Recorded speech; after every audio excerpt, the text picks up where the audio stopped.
Bonjour Didier. Bonjour Fanny. Nous avons vu la semaine dernière comment s'exprimer avec fermeté et sérénité.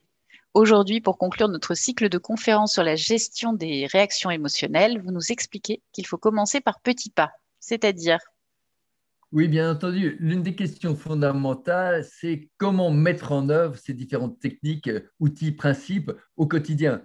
En particulier, quand le niveau de stress monte ou le niveau de stress ou de tension monte.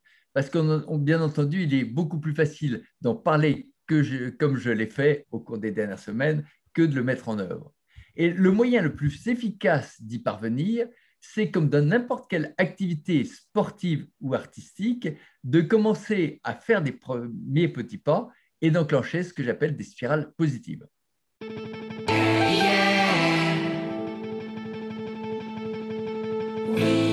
Le principe fondamental, c'est de commencer par un premier changement comportemental.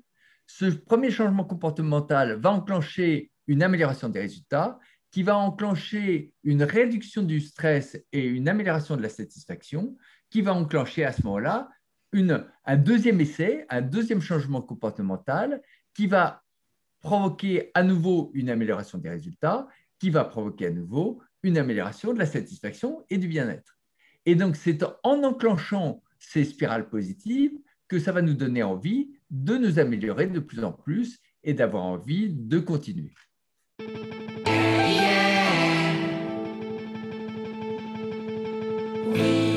Oui, c'est effectivement le meilleur moyen de le faire.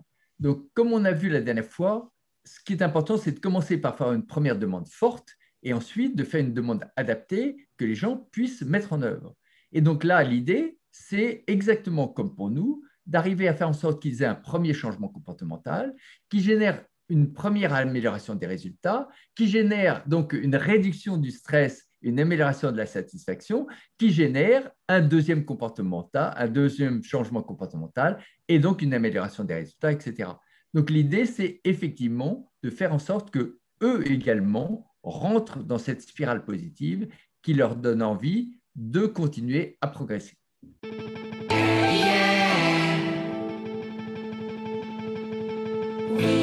Oui, bien entendu, je vous encourage vivement à mettre en œuvre ces différentes techniques et outils dont je vous ai parlé au cours des semaines passées, en particulier l'écoute, l'alternance entre l'affirmation et l'écoute, le remplacement du mais par le et.